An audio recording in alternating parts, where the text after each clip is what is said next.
Urban farming stocks have a growing place in the investment world. An increasingly urbanized world is demanding solutions for urban farming demand. Local Bounty. This company is building urban farming production facilities across the U.S. Village Farms. Village Farms is a reasonable investment in the cannabis cultivation space. Urban Grow. Urban Grow is another strong choice in the cannabis cultivation sector. Let's dive in. Urban Farming Frontiers. Here are the 3 stocks growing greens in the city. Welcome to Timely Investment Research. The business of producing food is integral to societies everywhere. Historically, it was done primarily in rural settings. However, the world is becoming increasingly urbanized, increasing the demand for urban farming. Urban farming stocks are a relatively small sector, but one with the potential to grow rapidly.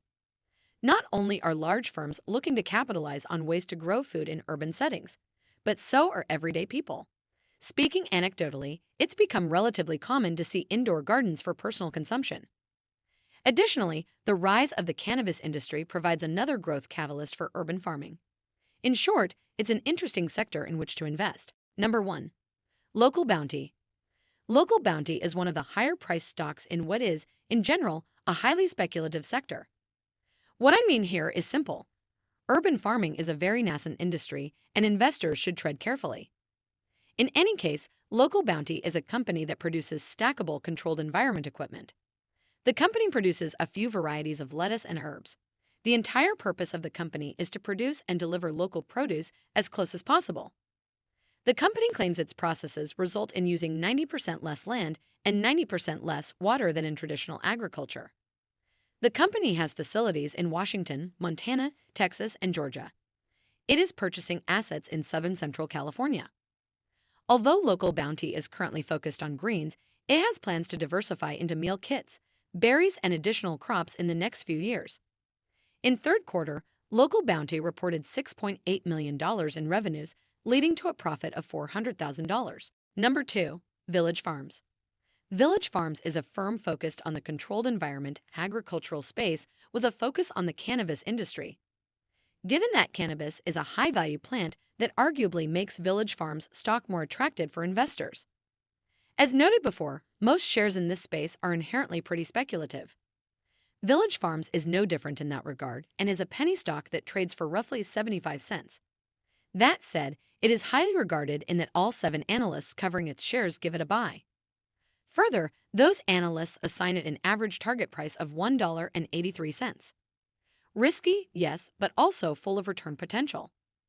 The company is focused on the cannabinoid market with a focus on THC content across the spectrum.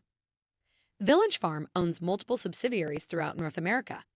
In Canada, it fully owns and operates Pure Sun Farms, which has been earnings before interest, taxes, depreciation, and amortization positive since 2018.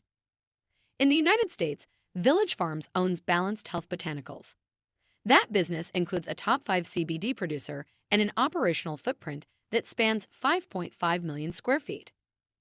Like many other cannabis firms, Village Farms is currently focused on improving operational efficiency to approach profitability. The company made important strides in that regard, but is not yet quite profitable. Number 3. Urban Grow. There's plenty of reason to consider Urban Grow stock overall. Primarily, investors should consider the company and its shares because of its fundamental improvement. Generally speaking, there continues to be a large push toward profitability and efficiency within the cannabis market. Many firms in the space are seeing capital inflows as they prove they can better their operations. However, most of those firms are also seeing a concurrent decline in revenues. Urban Grow managed to both improve its operations and also grow its top line. That makes it something of an outlier in the space and provides a strong reason for investors to consider the firm.